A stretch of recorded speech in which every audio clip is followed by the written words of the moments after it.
IQ का yes, compose your dream। Hello दोस्तों, कोई कैसे यूट्यूब चैनल पर आपका स्वागत है। आज हम लोग एनसीईआरटी जीव विज्ञान क्लास 11 का हम लोग 8वां चैप्टर देखेंगे।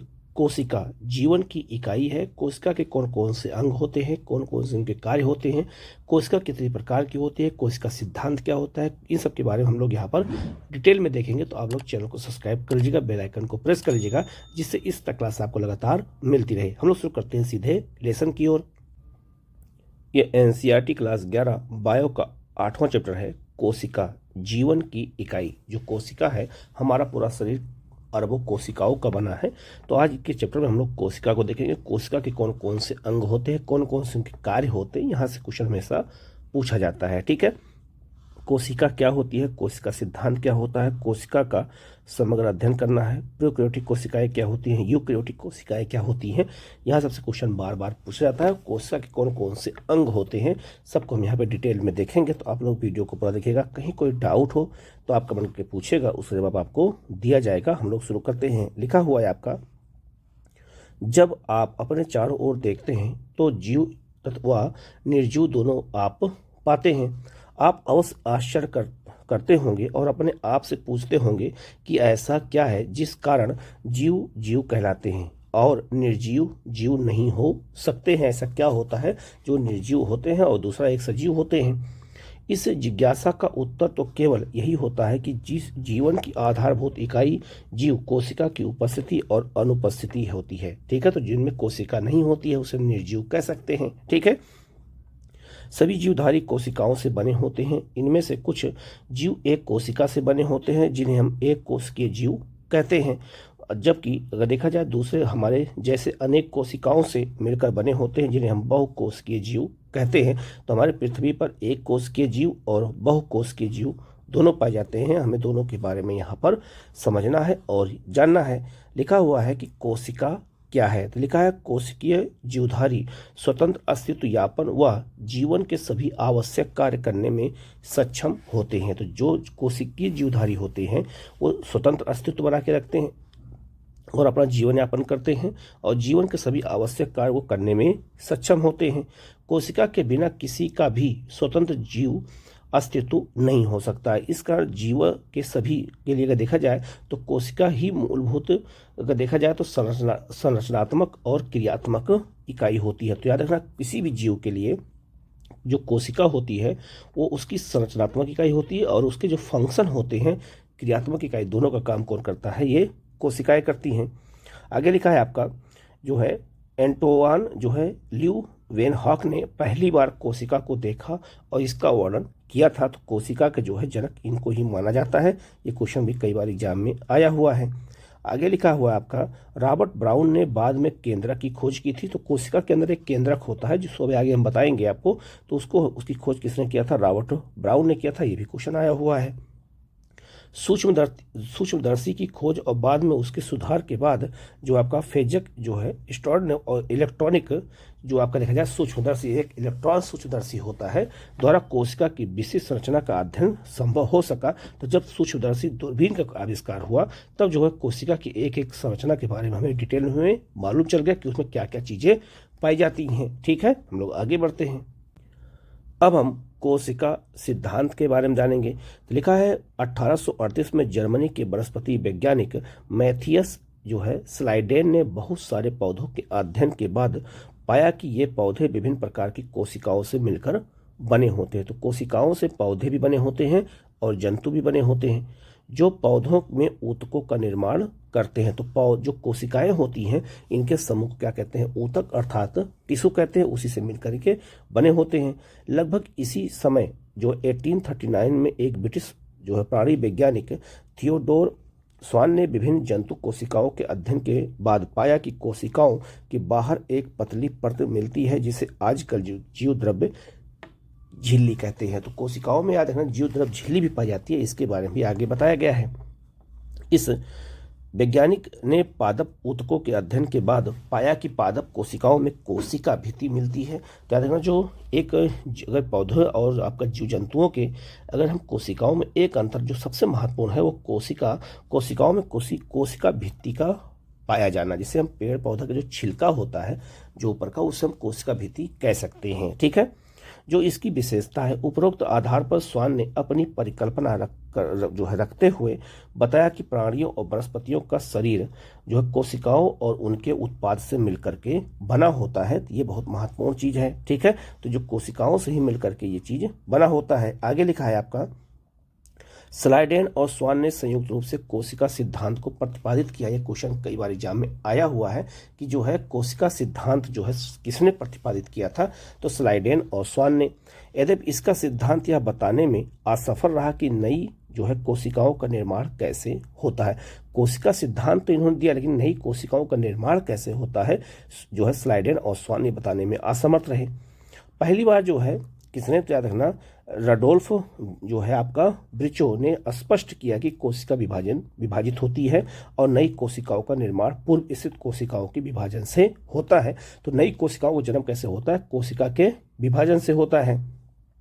इन्होंने स्लाइडेन और आपका स्वान की कल्पना को रूपांतरित कर नई कोशिका सिद्धांत को प्रतिपादित किया। वर्तमान समय के परिप्रेक्ष्य में कोशिका सिद्धांत निम्नवत है। सभी जीव कोशिका और कोशिका उत्पाद से बने होते हैं। सभी कोशिकाएं पूर्व स्थित कोशिकाओं से निर्मित होती हैं। तो जो पुरानी कोशिकाएं होती हैं उन्हीं के विभाजन से एक नई कोशिका का निर्माण होता है। ये जो है सबसे महत्वपूर्ण है, जो इस सिद्धांत में हमें याद रखना है।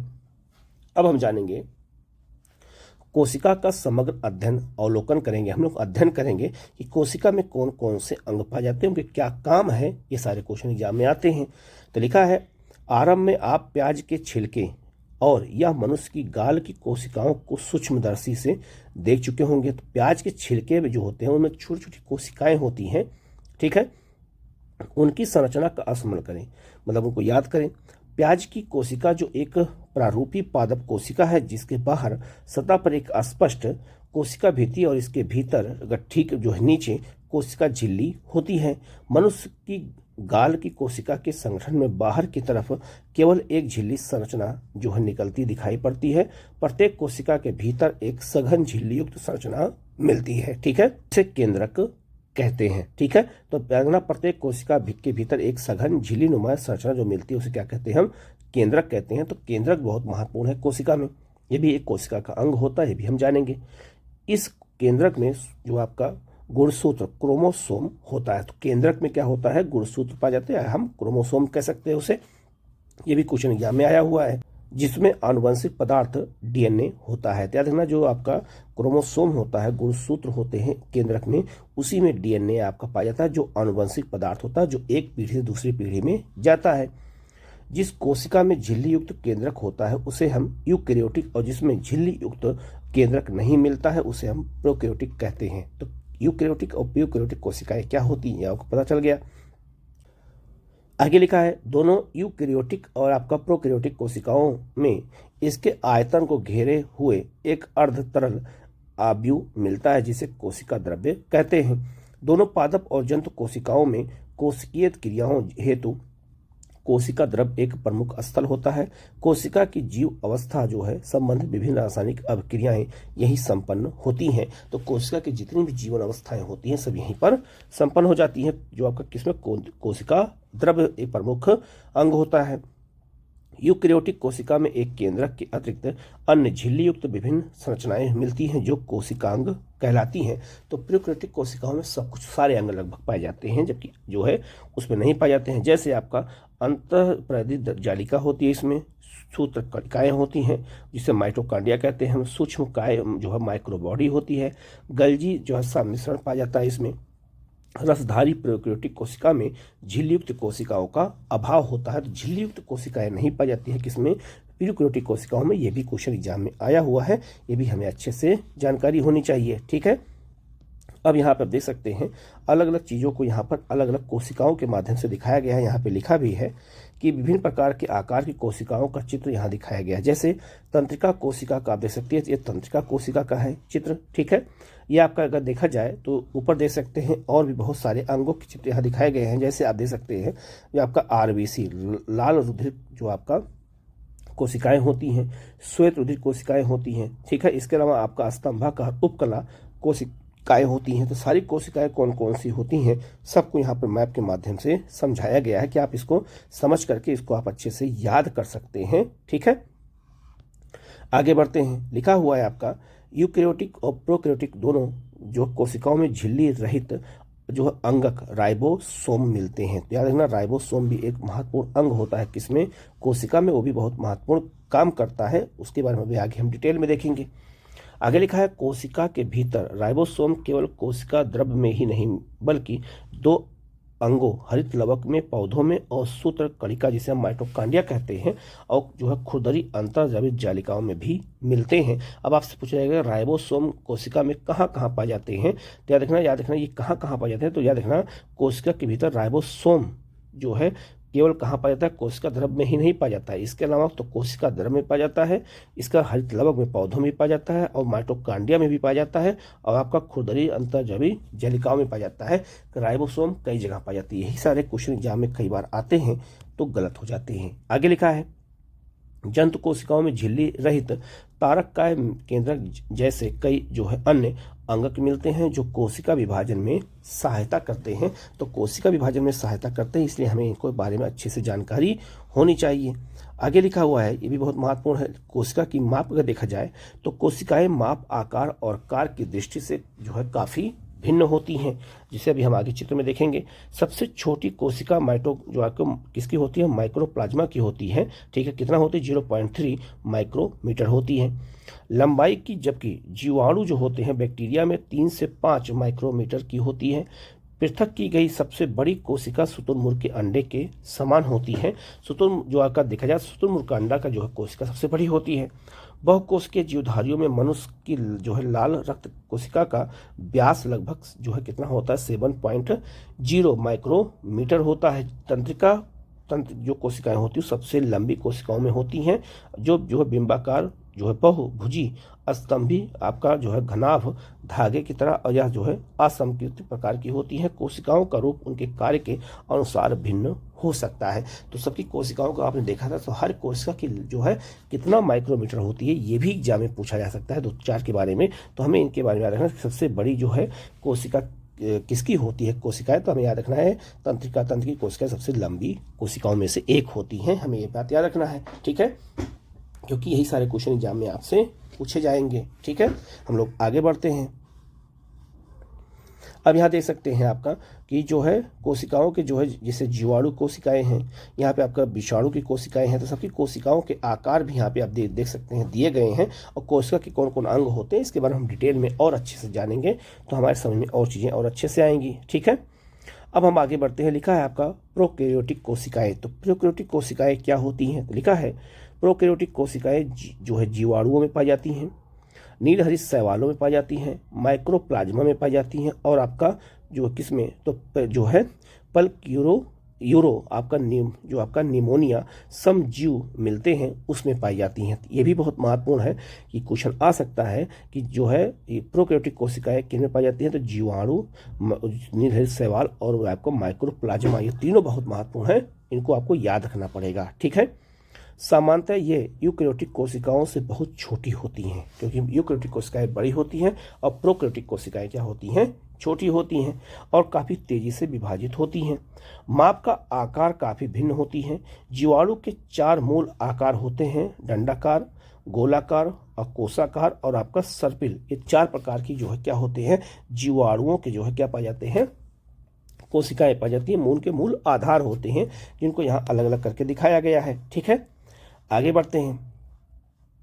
प्रोकैरियोटिक कोशिकाओं का मूलभूत संगठन आकार व कार्य में भिन्नता के बावजूद एक सा होता है। सभी प्रोकैरियोटिक में कोशिका भित्ति होती है जो कोशिका झिल्ली से घिरी होती है, केवल माइक्रोप्लाज्मा को छोड़ करके। तो माइक्रोप्लाज्मा में कोशिका झिल्ली नहीं पाई जाती, लेकिन वो भी जो है प्रोकैरियोटिक कोशिकाओं के उदाहरण होते हैं। कोशिका में जो है आपका साइटोप्लाज्म एक तरह का जो है आपका क्या होता है, मैट्रिक्स के रूप में भरा रहता है। इसमें कोई स्पष्ट विभेदित केंद्रक नहीं पाया जाता है। आनुवंशिक पदार्थ मुख्य रूप से नग्न व केंद्रक झिल्ली द्वारा क्या होते हैं, वो आपका परावर्तित होते हैं। इसके बाद आगे दिखा है आपका जो जीनोमिक डीएनए के अतिरिक्त एकल गुणसूत्र गोलाकार डीएनए जो है जीवाणुओं में सूक्ष्म डीएनए वृत्त जिसे हम क्या कहते हैं, जीनोमिक डीएनए के बाहर पाए जाते हैं। इन डीएनए वृत्तों को प्लाज्मिड कहते हैं। ये प्लाज्मिड डीएनए जीवाणु में विशिष्ट समलक्षणों को बताते हैं। उनमें से एक परजीवी के प्रतिरोधी होते हैं। आप उच्च कक्षाओं में पढ़ेंगे कि प्लाज्मिड डीएनए वृत्त जीवाणुओं का बाहरी डीएनए के रूप के साथ रूपांतरण के प्रबोधन हेतु उपयोगी होता है। केंद्रक झिल्ली यूकेरियोटिकों में पाई जाती है। राइबोसोम के अलावा प्रोकैरियोटिकों में यूकेरियोटिकों के अंगक नहीं पाए जाते हैं दोनों, क्योंकि उसमें जो अंग पाए जाते हैं वो इसमें नहीं पाए जाते हैं। प्रोकैरियोटिकों में कुछ विशेष प्रकार के अंतर्विष्ट मिलते हैं। प्रोकैरियोटिक की यह विशेषता है कि उसमें कोशिका झिल्ली एक विशिष्ट विभेदित आकार में मिलती है, जिसे जो क्या कहते हैं, तो उसे हम कहते हैं मीसोसोम कहते हैं। ये तत्व कोशिका झिल्ली अंतर्वलयन होते हैं। इसके बारे में यहाँ पर बताया गया। तो प्रोकैरियोटिक कोशिकाओं के बारे में यहाँ डिटेल में जो चीज़ दी गई है वो बहुत महत्वपूर्ण है, उसको हमें याद रखना है। आगे लिखा है कोशिका आवरण और उसके जो है आपके क्या है, रूपांतरण क्या है। तो कोशिका आवरण और इसके रूपांतरण की बात करते हैं तो लिखा है अधिकांश प्रोकैरियोटिक कोशिकाएं विशेषकर जीवाणु कोशिकाओं में एक जटिल रासायनिक कोशिका आवरण मिलता है। इसमें कोशिका आवरण दृढ़तापूर्वक बंध कर 3 स्तरीय संरचना बनाते हैं, जैसे बाह्य परत ग्लाइकोकेमिक्स, जिसके पश्चात क्रमशः कोशिका भित्ति और जीवद्रव्य झिल्ली होती है। यद्यपि आवरण के प्रत्येक परत का कार्य भिन्न है, पर इन तीनों मिलकर के एक सुरक्षा इकाई बनाते हैं। जीवाणुओं को उनकी कोशिका आवरण में विभिन्नता व ग्राम द्वारा विकसित अभी आपका रंजन विधि के प्रति विभिन्न व्यवहार के कारण 2 श्रेणियों में वर्गीकृत किया गया है। जैसे जो ग्राम अभिरंजित होते हैं उन्हें हम ग्राम धनात्मक, और अन्य को हम अभिरंजित नहीं होते उन्हें हम ग्राम ऋणात्मक कहते हैं। इसी के बारे में यहाँ पर किया गया। तो कोशिका जो आवरण होता है उस पर झिल्ली और कोशिका भित्ति और जीवद्रव्य की महत्वपूर्ण भूमिका होती है, उसी के बारे में यहाँ पर ये बताया गया है। अब हम लोग कोशिका को देखते हैं, उनके चित्र में देखते हैं कौन कौन से अंग उसमें बहुत महत्वपूर्ण होते हैं। यहाँ देखिए कोशिका 2 प्रकार की, एक है आपकी पादप कोशिका, एक आपकी है प्राणी कोशिका।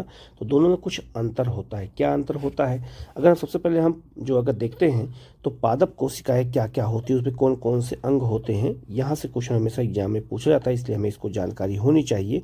तो आप देख सकते हैं इसमें ये आपका राइबोसोम है, ठीक है, ये आपका माइटोकॉन्ड्रिया है, ये आपका कोशिका भित्ति। तो कोशिका भित्ति पादप कोशिकाओं में पाई जाती है, जंतु कोशिकाओं में नहीं पाई जाती हैं। इसका कोशिका झिल्ली ये आपका है, ये केंद्रक आवरण होता है, ठीक है। आपका ये केंद्रक क्या होते हैं, उपकरण होते हैं, और आपका ये केंद्रक होता है, ठीक है, ये देखा गया है।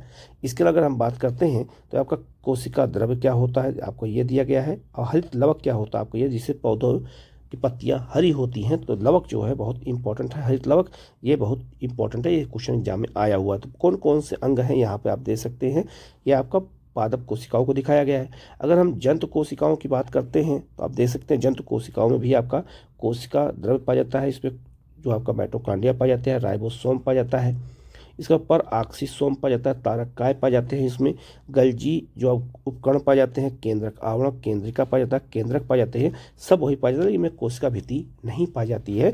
तो ये मैप के माध्यम से हमें समझना जरूरी है, क्योंकि ये सब क्वेश्चन एग्जाम में आपसे पूछे जाते हैं, ठीक है। अब हम बात करते हैं आपका, हमने अभी तक जो पढ़ा था उसके ऊपर हमने प्रोकैरियोटिक कोशिकाओं के बारे में पढ़ा था। अब हम लोग जो है यूकैरियोटिक कोशिकाओं के बारे में पढ़ेंगे, और यूकैरियोटिक कोशिकाओं को हम कहते हैं ससीम केंद्रकी कोशिकाएं कहते हैं, ठीक है। तो कभी एग्जाम में कहीं आ जाए तो आप कंफ्यूज ना हो, ठीक है। तो लिखा हुआ है सभी आंध्र जीव, पादप प्राणी और कवक में यूकैरियोटिक कोशिकाएं जो है क्या होती हैं, पाई जाती है। तो जीवाणु में प्रोकैरियोटिक कोशिकाएं पाई जाती हैं, लेकिन जो कवक होता है आपका उसमें यूकैरियोटिक कोशिकाएं पाई जाती हैं।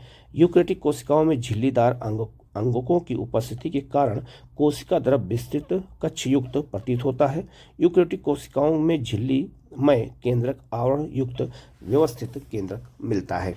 इसके अतिरिक्त यूकैरियोटिक कोशिकाओं में विभिन्न प्रकार के जटिल गतिकीय और आपका कोशिकीय कंकाल जैसी संरचना मिलती है। इसमें आनुवंशिक पदार्थ गुणसूत्रों के रूप में व्यवस्थित रहते हैं, ठीक है। सभी यूकैरियोटिक कोशिकाएं एक जैसी नहीं होती हैं। पादप और जंतु कोशिकाएं भिन्न होती हैं, जैसा भी आपको बताया। पादप कोशिकाओं में कोशिका भित्ति, लवक और एक बड़ी केंद्रीय रसधारी मिलती है, जबकि प्राणी कोशिकाओं में इनकी उपस्थिति होती है। तो जंतु कोशिकाओं में याद रखिएगा, ना तो उसमें कोशिका भित्ति पाई जाती है, ना लवक पाए जाते हैं, और ना ही आपका रसधारी पाई जाती है। ये चीज़ें पादप कोशिकाओं में पाई जाती हैं। दूसरी तरफ प्राणी कोशिकाओं में आपका तारक काय मिलता है, जो आपका जंतु ये पौधों वालों में नहीं पाया जाता है, जो लगभग सभी पादप कोशिकाओं में अनुपस्थित होता है। तो पादप कोशिकाओं में तारक काय नहीं पाया जाता है। ठीक है, अब प्रत्येक कोशिकीय अंग की संरचना और कार्यविधि का हम अध्ययन करेंगे कि अलग अलग जो है अंगों की क्या क्या विशेषताएं होती हैं, इनके बारे में हम लोग यहाँ पर जानेंगे। सबसे पहले हम बात करेंगे कोशिका झिल्ली की। कोशिका झिल्ली क्या होती है? ठीक है, तो लिखा है सन 1950 के इलेक्ट्रॉन सूक्ष्मदर्शी की खोज के बाद कोशिका झिल्ली की विस्तृत संरचना का ज्ञान संभव हो सका। क्योंकि कोशिका झिल्ली इतनी महीन होती है, इतनी पतली होती है कि इसे हम जो है आपका दूरबीन के माध्यम से ही देख सकते हैं, नहीं तो ऐसे हमें वो दिखाई नहीं देगा। ठीक है, उसको हम जो है ऐसे नहीं देख सकते हैं। इस बीच मनुष्य की लाल रक्त कणिकाओं की कोशिका झिल्ली के रासायनिक अध्ययन के बाद जीव द्रव झिल्ली की संभावित संरचना के बारे में जानकारी प्राप्त हो सकी है। अध्ययनों के बाद इस बात की पुष्टि हुई है कि कोशिका झिल्ली मुख्यतः लिपिड व प्रोटीन की बनी होती है। ये क्वेश्चन एग्जाम में आया हुआ है कि कोशिका झिल्ली किसकी बनी होती है, तो लिपिड की और आपका प्रोटीन की ये बनी होती है। ठीक है, इसमें प्रमुख लिपिड जो आप क्या पाया जाता है, तो फास्फोलिपिड होते हैं, जो 2 सतहों में व्यवस्थित होती हैं। लिपिड झिल्ली के अंदर व्यवस्थित होते हैं, जिनका ध्रुवीय सिरा बाहर की ओर और जो है जल भीरु पुच्छ सिरा अंदर की ओर होता है। इससे यह सुनिश्चित होता है कि संतृप्त हाइड्रोकार्बन की बनी हुई अध्रुवीय पुच्छ जलीय वातावरण से सुरक्षित रहती है। इसके अतिरिक्त जो है फास्फोलिपिड झिल्ली में कोलेस्टेरॉल भी होता है। ठीक है, ये भी इस पे पाया जाता है। ठीक है, भी क्वेश्चन एग्जाम में पूछा गया है। आगे बढ़ते हैं। बाद में जैव रासायनिक अनुसंधानों से स्पष्ट हो गया है कि कोशिका झिल्ली में प्रोटीन और जो है कार्बोहाइड्रेट पाया जाता है। याद रखना, कोशिका झिल्ली में प्रोटीन और जो है कार्बोहाइड्रेट भी पाया जाता है। विभिन्न कोशिकाओं में प्रोटीन और लिपिड का अनुपात भिन्न भिन्न होता है। मनुष्य की जो है आपका क्या कहते हैं रुधिराणु की झिल्ली में लगभग 52% प्रोटीन और 40% लिपिड मिलता है। तो याद रखें, जो ब्लड होता है उसमें 52% प्रोटीन और 40% क्या होता है, लिपिड पाया जाता है। झिल्ली में पाए जाने वाले प्रोटीन को अलग करने की सुविधा के आधार पर 2 अंगभूत और जो है परिधीय प्रोटीन भागों में विभक्त कर सकते हैं। परिधीय प्रोटीन झिल्ली की सतह पर होता है, जबकि अंगभूत प्रोटीन आंशिक और पूर्ण रूप से झिल्ली में धसे होते हैं। तो ये बहुत महत्वपूर्ण चीज़ है कि कोशिका झिल्ली में जो आपका प्रोटीन पाया जाता है, जो 2 प्रकार का होता है। कोशिका झिल्ली का उन्नत नमूना 1972 में सिंगर और आपका निकोलसन द्वारा प्रतिपादित किया गया, जिसे तरल जो है किमीर नमूना के रूप में व्यापक रूप से स्वीकार किया गया। इसके अतिरिक्त अनुसार लिपिड के अर्ध तलीय प्रकृति के कारण फास्फोलिपिड द्विसतह के भीतर प्रोटीन पार्श्विक गति करता है। झिल्ली के भीतर गति करने की क्षमता उसकी तरलता पर निर्भर करती है। तो ये बहुत महत्वपूर्ण चीज़ है, इसको हमें जानना और समझना जरूरी है। ठीक है, ये जो है कोशिका झिल्ली क्या होती है, उसमें क्या क्या पाया जाता है, यही सारे क्वेश्चन एग्जाम में आपसे पूछे जाते हैं। ठीक है, अब यहाँ पे हम आप देख सकते हैं जीव द्रव झिल्ली का जो है तरल जो है रूप दिखाया गया है। तो जो आपका झिल्ली होती है जीव द्रव की, वो कैसी होती है, उसी चीज़ को यहाँ पर जो है बहुत ही जो है सूक्ष्म तरीके से दिखाया गया। आप देख सकते हैं यहाँ पे फास्फोलिपिड पाया जाता है, या आपका कोलेस्ट्रॉल पाया जाता है। तो ये सब जो है आप देख सकते हैं यहाँ पे शर्करा है, ये परिधीय प्रोटीन पाया जाता है। सब यहाँ पर अंग आप देख सकते हैं, यही बहुत महत्वपूर्ण चीज़ है। इसी चीज़ को वहाँ ऊपर बताया भी गया है। ठीक है, अब हम आगे बढ़ते हैं। लिखा है कि झिल्ली की तरलीय प्रकृति इसके कार्य जैसे कोशिका वृद्धि जो है अंतर कोशिकीय संयोजन का निर्माण, स्रावन और अंतः कोशिकीय कोशिका विभाजन इत्यादि की दृष्टि में महत्वपूर्ण है। ठीक है, तो ये बहुत महत्वपूर्ण है। आगे लिखा है जीव द्रव झिल्ली का सर्वाधिक महत्वपूर्ण कार्य यह है कि इससे अणुओं का परिवहन होता है। ये बहुत महत्वपूर्ण है कि तो जो जीव द्रव झिल्ली होती है वो सबसे महत्वपूर्ण क्या काम करती है, कोशिका के अंदर अणुओं का जो है परिवहन करती है। यह झिल्ली इसके दोनों तरफ मिलने वाले अणुओं के लिए चयनित क्या होता है, पारगम्य होता है। कुछ अणु बिना ऊर्जा की आवश्यकता के इस झिल्ली से होकर आते हैं, जिसे निष्क्रिय परिवहन कहते हैं। उदासीन विलय जो है सांद्र प्रवणता के अनुसार जैसे उच्च जो है सांद्रता से निम्न सांद्रता की ओर और साधारण विसरण द्वारा इस झिल्ली से होकर आते हैं। जल भी इस झिल्ली से उच्च सांद्रता से निम्न सांद्रता की ओर गति करता है। विसरण द्वारा जल के प्रवाह को प्रासरण कहते हैं। किसके अंदर, जो है जीव द्रव झिल्ली के अंदर। आगे लिखा है चूंकि ध्रुवीय अणु जो अध्रुवीय लिपिड द्विसतह से होकर के नहीं आ सकते हैं, उन्हें झिल्ली से होकर के परिवहन के लिए झिल्ली की वहन प्रोटीन की आवश्यकता होती है। तो झिल्ली बहुत महत्वपूर्ण काम करती है, जो जल का इन सबका परिवहन करती है। कुछ आयन यह जो है आपका अणुओं का झिल्ली से होकर के परिवहन उनकी सांद्रता प्रवणता के विपरीत जैसे निम्न से उच्च सांद्रता की ओर होता है। इस प्रकार के परिवहन हेतु ऊर्जा आधारित प्रक्रिया होती है, जिसमें एटीपी का उपयोग होता है, जिसे सक्रिय परिवहन कहते हैं। तो ऊपर निष्क्रिय परिवहन था और लिपिड का परिवहन होगा अगर एटीपी के रूप में, तो सक्रिय परिवहन हो जाएगा। ठीक है, ये भी बहुत महत्वपूर्ण है।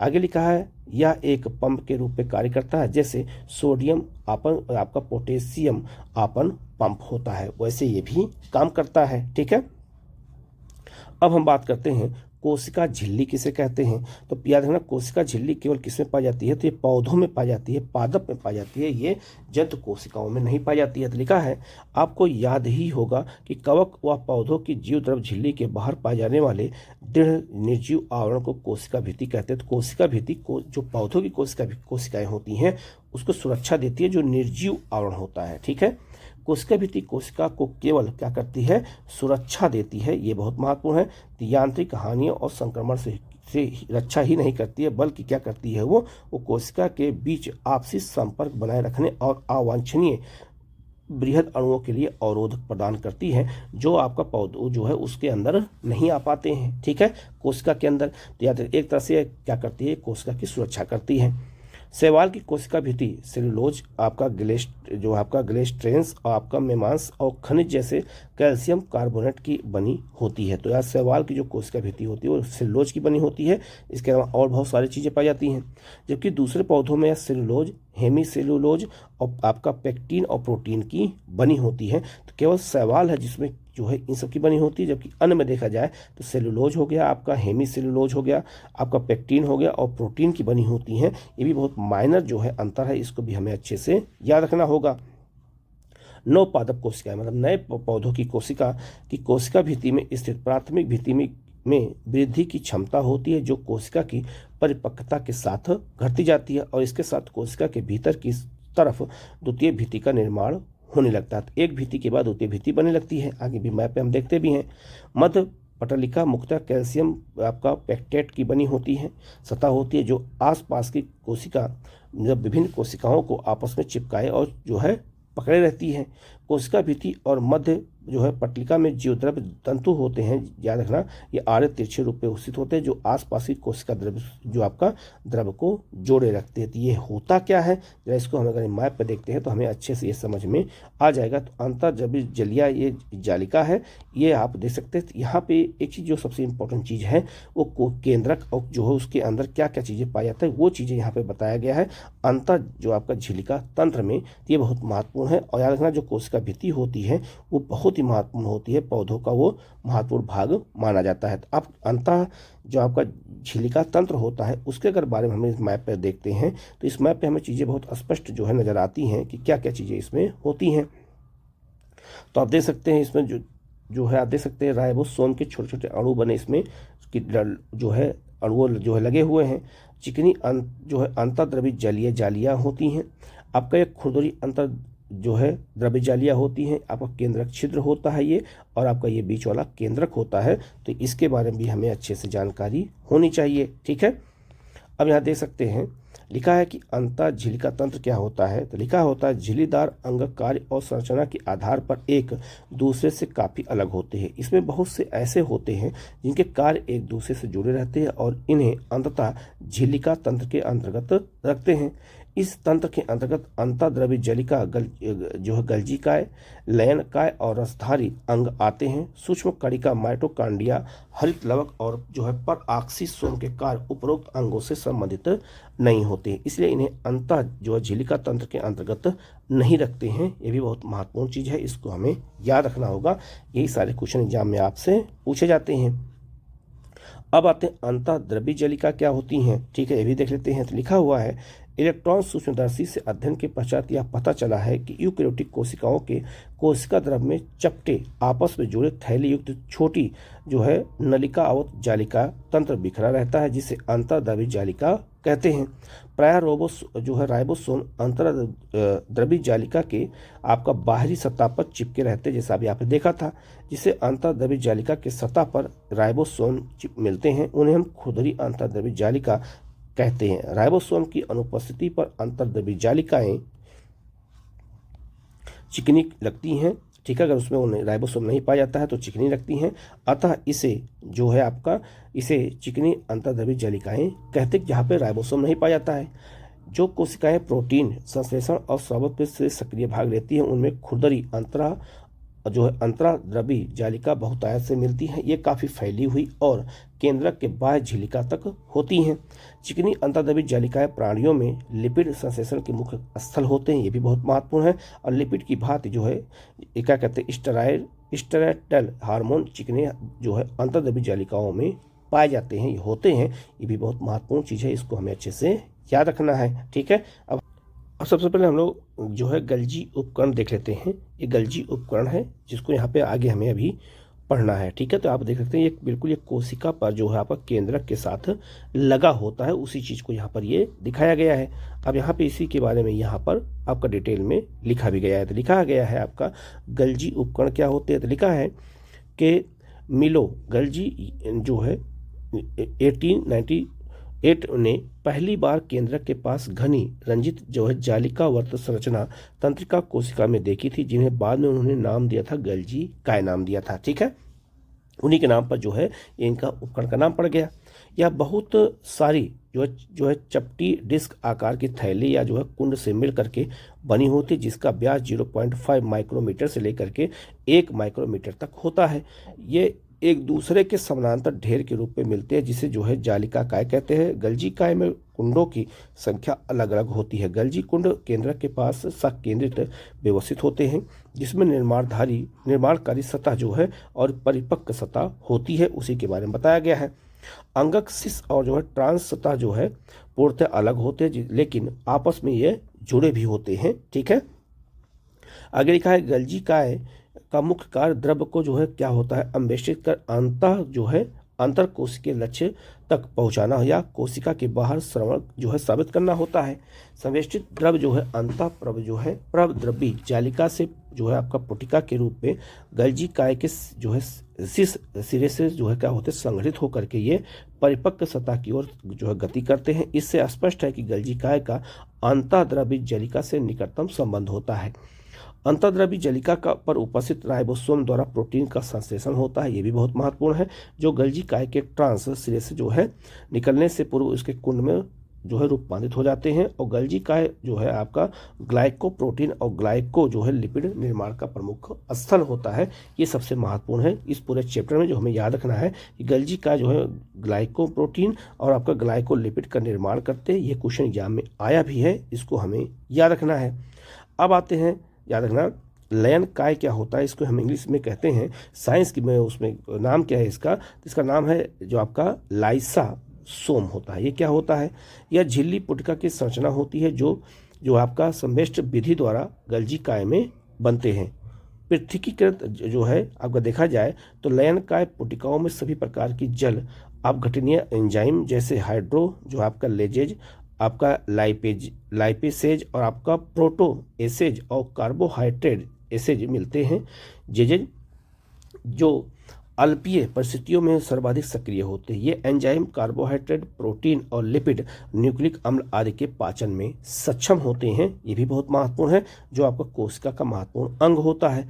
अब हम बात करते हैं रसधारी किसे क्या होता है। कोशिका में लिखा है कोशिका द्रव में झिल्ली द्वारा घिरी जगह को रसधारी कहते हैं। इसमें पानी, रस और उत्सर्जित पदार्थ और अन्य उत्पाद को कोशिका के लिए उपयोगी नहीं है, वो क्या होते हैं वहीं पर इकट्ठा हो जाते हैं भी इसमें मिलते हैं। रसधानी आपका याद रखना एकल झिल्ली से आवृत होती है, जिसे आपका टोनोप्लास्ट कहते हैं। पादप कोशिकाओं में यह कोशिका का 90% भाग घेरता है। कौन? तो याद रखना रसधानी घेरता है। पौधों में बहुत से आपका आयन और दूसरे पदार्थ साधक प्रवणता के विपरीत आपका जो है टफेनोप्लास्ट से होकर के रसधानी में क्या करते अभिगमित होते हैं। इस कारण ये इनकी सांद्रता रसधानी में जो आपका क्या हो जाता है, कोशिका द्रव्य की अपेक्षा काफ़ी अधिक हो जाता है। तो इसके बारे में हमें यही याद रखना है कि जो है जितने भी उसमें कोशिका के जो है अनुपयोगी पदार्थ होते हैं वहाँ जाके क्या हो जाते हैं, इकट्ठा हो जाते हैं, जो द्रव्य पानी उस रस इस सब के रूप में वहाँ पर होते हैं। उस चीज़ को यहाँ पर ये बताया गया है। ठीक है, लिखा है अमीबा में संकुचनशील रसधानी उत्सर्जन के लिए महत्वपूर्ण है। बहुत सारी कोशिकाओं जैसे आपका अंडजीव में खाद्य रसधानी का निर्माण खाद्य पदार्थों को निगलने के लिए होता है। तो याद रखना ये भी बहुत महत्वपूर्ण है, कोशिका का अंग है। अब बात करते हैं हम लोग जो आपका सूत्र कणिका, इसे हम लोग कहते हैं माइटोकांड्रिया कहते हैं। इसे जो है हम कह सकते हैं कि यहाँ से जो है उस ऊर्जा का उत्पादन होता है और पूरे कोशिका को जो है ऊर्जा मिलता है। तो लिखा है सूत्र कणिका को जो है जब तक विशेष रूप से अभिरंजित नहीं किया जाता तब तक सूक्ष्मदर्शी द्वारा इसे आसानी से नहीं देखा जा सकता, क्योंकि बहुत छोटा होता है। प्रत्येक कोशिका में जो आपका माइटोकांड्रिया की संख्या भिन्न होती है। यह उसकी जो है कायिकी सक्रियता पर निर्भर करती है। ये आकृति के और आकार में भिन्न होती हैं। या तस्तीरनुमा बेलनाकार आकृति की होती हैं जो 0.1 से लेकर 4.1 माइक्रोमीटर लंबी और 0.2 से 1 माइक्रोमीटर जो है औसतन 0.5 माइक्रोमीटर व्यास की होती हैं। ये भी क्वेश्चन पूछा जा सकता है कि माइटोकांड्रिया का जो है कितना जो है आकार और उसकी आकृति क्या होती है। माइटोकांड्रिया एक दोहरी झिल्ली युक्त संरचना होती है जिसकी बाहरी झिल्ली व भीतरी झिल्ली इसकी जो है अवकाशिका को दो स्पष्ट जलीय कक्षों बाह्य कक्ष और भीतरी कक्ष में विभाजित कर देती है। ठीक है, आगे लिखा है कि जो आपका भीतरी कक्ष जो घने और जो है आपका समांगी पदार्थ से भरा होता है, जो है आधात्री जो है आपका मैट्रिक्स कहते हैं। बाह्य कला जो आपका माइटोकांड्रिया की बाह्य सतह सीमा बनाती है। इसकी अंतः झिल्ली कई जो है अधाती की तरह जो है अंतर्वलन बनाती है, जिसे हम जो क्या कहते हैं क्रिस्टी कहते हैं। क्रिस्टी के इसके क्षेत्रफल को बढ़ाती है। इसके दोनों जो है झिल्लियों में इसमें संबंधित विशेष जो एंजाइम मिलते हैं जो सूत्र आपका कणिका जिसे माइटोकांड्रिया से कार से संबंधित होते हैं। माइटोकांड्रिया का वायुवीय श्वसन से संबंध होता है। इसमें कोशिका ऊर्जा एटीपी के रूप में उत्पादित होती है, जिसे हम जो है पावर हाउस कहते हैं कोशिका का। ठीक है, और एटीपी के रूप में ऊर्जा यहाँ पर उत्पन्न होती है।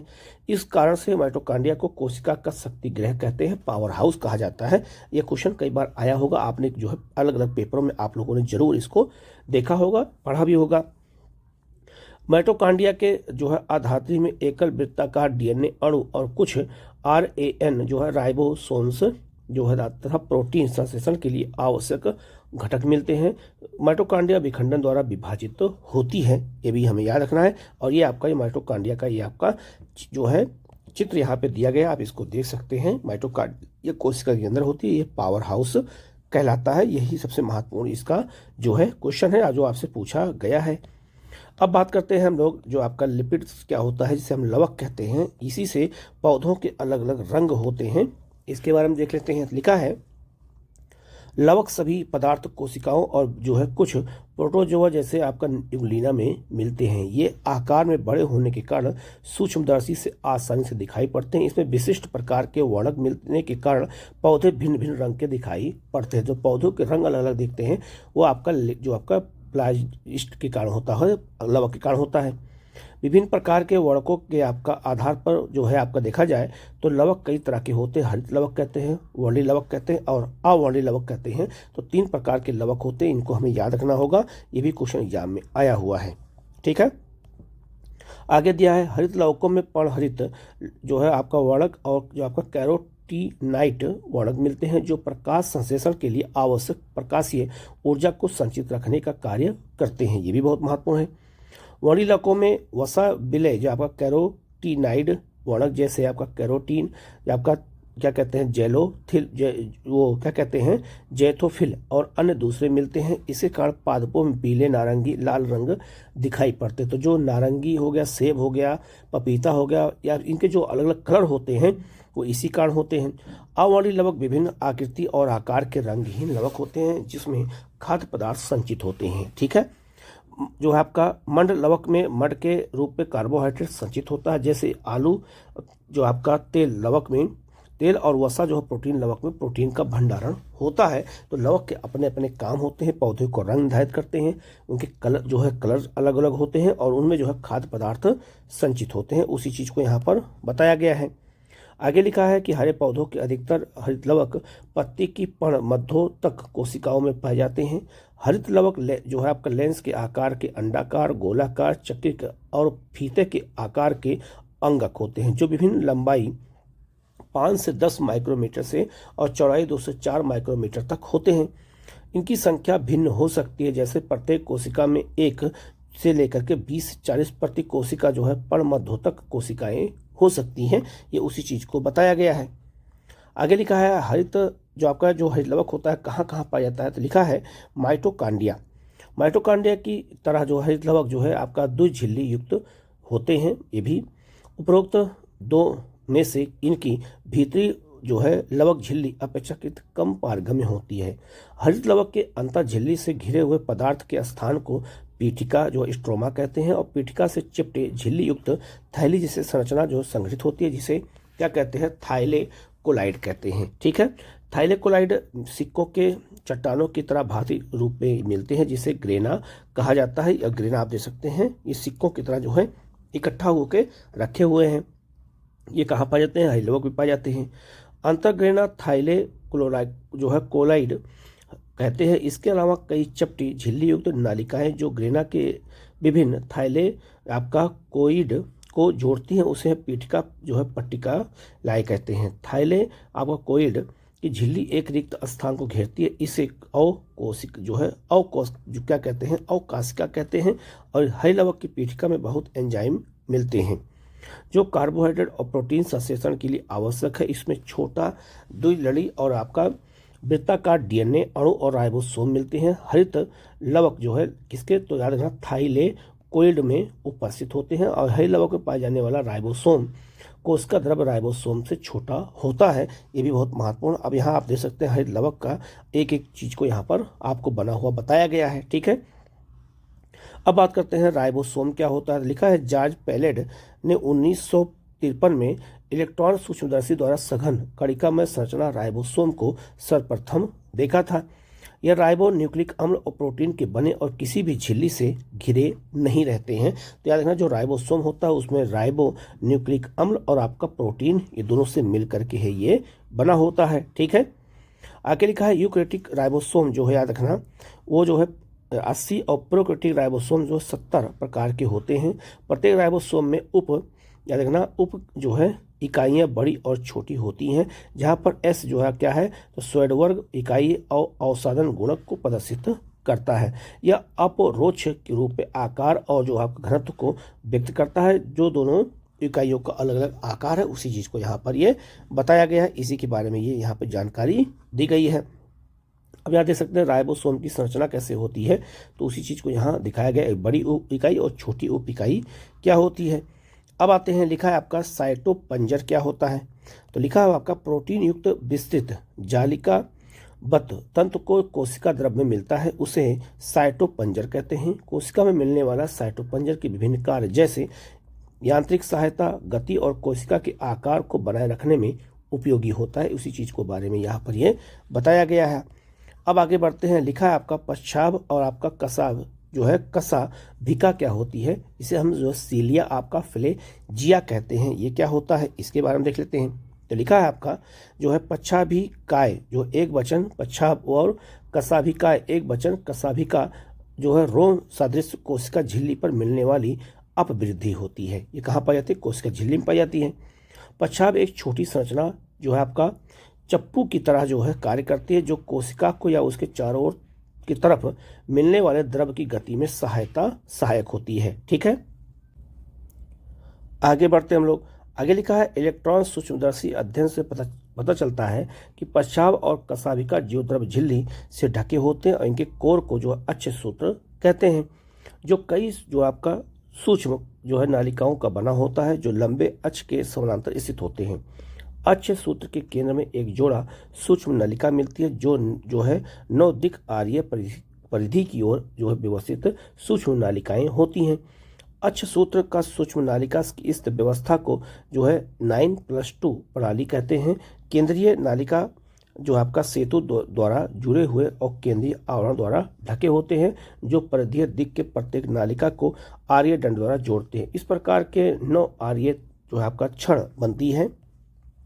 ये देख सकते हैं, ये अलग अलग जो है दिखाया गया है कैसे जो है पश्चाव और आपका कसाभिक जो है उनके अलग अलग उनके अंग हैं, उन्हीं को बारे में यहाँ पर बताया गया है। ठीक है, आगे लिखा है जो आपका ये जो परिधि जो बताया गया है, जिसमें जो परिधि की बात हो रही है बार बार, वो यही सब परिधियाँ इन्हीं के बारे में बताया गया। इसी में जो है वो सब जो है जुड़े रहते हैं। ठीक है, अंग अलग अलग। आगे लिखा है जो आपका परिधीय दिक् सेतु द्वारा आपस में जुड़े होते हैं।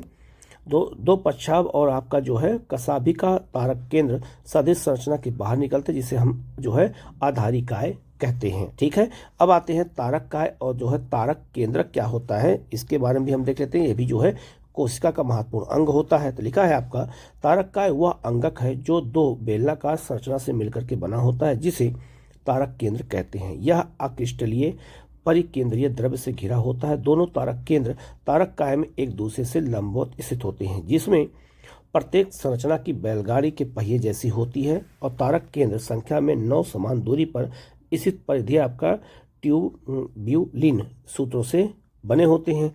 प्रत्येक परिधि आपका सूत्र एक त्रिक होते हैं, आपस के त्रिक आपस में जुड़े होते हैं, और तारक केंद्र का अग्र भीतरी भाग प्रोटीन का बना होता है, जिसे हम धुरी कहते हैं। या परिधीय त्रिक के नालिका से प्रोटीन से बने आर्य दंड से जुड़े होते हैं, और तारक केंद्र पश्चाव और कसाभिका के जो है आधारी काय जो है बनाता है, और तंतु जो है तर्क तंतु जो जंतु कोशिका विभाजन के उपरांत तंतु उपकरण बनाते हैं, उसी के बारे में ये बताया गया है। आगे लिखा है केंद्रक आपका न्यूक्लियस क्या होता है। आपका केंद्रक जो होता है वो क्या होता है, ये भी कोशिका का सबसे महत्वपूर्ण अंग होता है। तो लिखा है आपका कोशिका अंगक केंद्रक की खोज सर्वप्रथम रॉबर्ट ब्राउन ने 1831 से पूर्व की थी।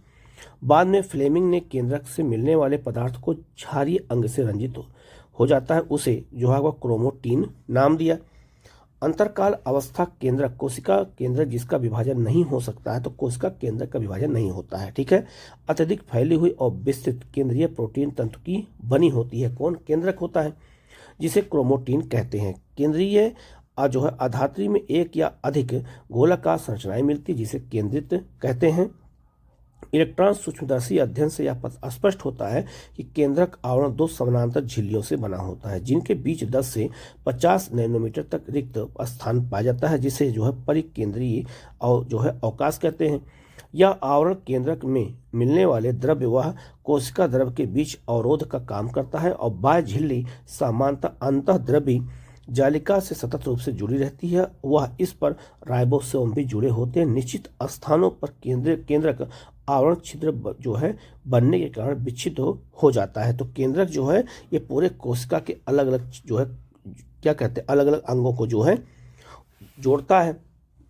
आगे लिखा है यह छिद्र केंद्रक आवरण के दोनों झिल्लियों के संलग्न से बनता है। इन छिद्रों को से होकर के आरएनए और प्रोटीन अणु केंद्रक में कोशिका द्रव्य और कोशिका जो है आपका द्रव्य से केंद्रक की ओर आते जाते रहते हैं। ठीक है, कौन आरएनए और प्रोटीन। साधारणतः या कोशिका में एक ही केंद्रक मिलता है, लेकिन ऐसा देखा गया है कि इनकी संख्या कभी कभी परिवर्तित रहती है। क्या आप कुछ जीवों का नाम बता सकते हैं जिनकी कोशिका में एक से अधिक केंद्रक मिलते हों। कुछ परिपक्व कोशिकाएं केंद्रक रहित होती है, जैसे स्तनधारी जीवों की जो है रक्ताणु और आपका संवहनी पौधों के चलानी नालिका कोशिका। ठीक है, तो इसमें जो है केंद्रक जो है एक से अधिक पाए जाते हैं। क्या तुम मानते हो कि कोशिकाएं जीवित होती हैं या नहीं। बिल्कुल, कोशिकाएं क्या होती हैं, जीवित होती हैं। आगे लिखा है केंद्रीय आधाती और केंद्रक द्रव्य में केंद्रित वह क्रोमोटीन मिलता है, और गोलाकार केंद्रक द्रव्य में। ठीक है, अब यहाँ देख सकते हैं केंद्रक की संरचना यहाँ पे दी गई है, देख सकते हैं बिल्कुल ये आपका कोशिका के बिल्कुल बीच में ये होता है। ठीक है, और झिल्ली उसके चारों तरफ होती है। ठीक है, ये पाया जाता है। केंद्रिका झिल्ली रहित एक वह अवसंरचना है, मतलब संरचना है जिसका द्रव्य केंद्रक से सतत संपर्क में रहता है। यह सक्रिय राइबोसोमन आरएनए संश्लेषण हेतु स्थल होते हैं। जो कोशिकाएं अधिक सक्रिय रूप से प्रोटीन संश्लेषण करती हैं, उसमें बड़े और अनेक केंद्रक मिलते हैं। आप याद करें कि अंतरावस्था जो है केंद्रक में ढीली ढाली अस्पष्ट न्यूक्लियो प्रोटीन तंतुओं की जालिका मिलती है जिसे क्रोमोटीन कहते हैं। तो क्रोमोटीन कहाँ पाया जाता है? केंद्रक पाया जाता है। उसी चीज को यहाँ पर यह बताया गया है। ठीक है, आगे लिखा है अवस्थाओं और विभाजन के समय केंद्रक के स्थान पर गुणसूत्र संरचना दिखाई पड़ती है। क्रोमोटीन में डीएनए और कुछ क्षारीय प्रोटीन मिलता है जिसे हिस्टोन कहते हैं। ये क्वेश्चन एग्जाम में आया हुआ है। ठीक है, इसके अतिरिक्त इसमें जो है इतर हिस्टोन और आरएनए भी मिलता है। मनुष्य की एक कोशिका में लगभग 2 मीटर लंबा डीएनए सूत्र 46 गुणसूत्रों 23 जोड़ों में बिखरा होता है। आप गुणसूत्रों में डीएनए का जो है अन्वेषण पैकेजिंग कक्षा 12 की अध्याय में हम लोग आगे और उसको विस्तार से पढ़ने का प्रयास करेंगे, बताएंगे वहां पर। आगे लिखा है गुणसूत्र सिर्फ विभाजक कोशिकाओं में दिखाई देते हैं। प्रत्येक गुणसूत्र में एक प्राथमिक संकीर्ण मिलता है जिसे जो है गुणसूत्र बिंदु आपका क्या कहते हैं? सेंट्रो जो है आपका मेयर भी कहते हैं। इस पर बिंब आकार की संरचना मिलती है जिसे क्या कहते हैं? तो काइनेटोकोर कहते हैं। और तारक का है गुणसूत्र के दोनों आद्वैय गुणसूत्रों के बिंदु पर पकड़ रखता है। गुणसूत्र बिंदु की स्थिति के आधार पर गुणसूत्रों को 4 प्रकार में विभाजित किया जा सकता है। कौन कौन से? ये भी बहुत महत्वपूर्ण है, तो याद रखना वो में कौन कौन से हैं। तो पहला आपका है मध्य केंद्री। दूसरा गुणसूत्र में गुणसूत्र बिंदु गुणसूत्रों से बीचों बीच स्थित होते हैं जिससे गुणसूत्र की दोनों भुजाएं बराबर लंबाई की होती हैं। एक होता है आपका उप मध्य केंद्री गुणसूत्र जिसमें गुणसूत्र जो है याद रखना बिंदु गुणसूत्र के मध्य से हट करके होता है जिसके परिणाम स्वरूप एक भुजा छोटी और दूसरी भुजा क्या हो जाती है? बड़ी हो जाती है। इसके अलावा अग्र बिंदु एक होता है। गुणसूत्र में अग्र जो है अगर देखा जाए अग्र बिंदु जो गुणसूत्र होता है वो गुणसूत्र में गुणसूत्र बिंदु इसके बिल्कुल किनारे पर मिलता है जिससे एक भुजा अत्यंत छोटी और दूसरी भुजा एक जो है क्या होती है? बहुत बड़ी हो जाती है।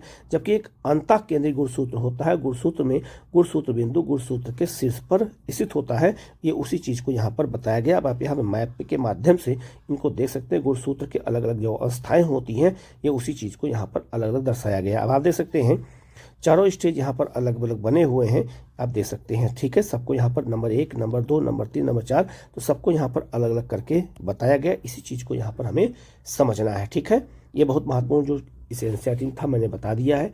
आप वीडियो को पूरा देखिएगा। कहीं कोई डाउट हो तो आप कमेंट करके पूछिएगा, उसका जवाब आपको दिया जाएगा। आप लोग चैनल को जरूर सब्सक्राइब कर लीजिएगा, बेल आइकन को प्रेस कर लीजिएगा जिससे इस तरह क्लास आपको लगातार मिलती रहे। Okay, thank you.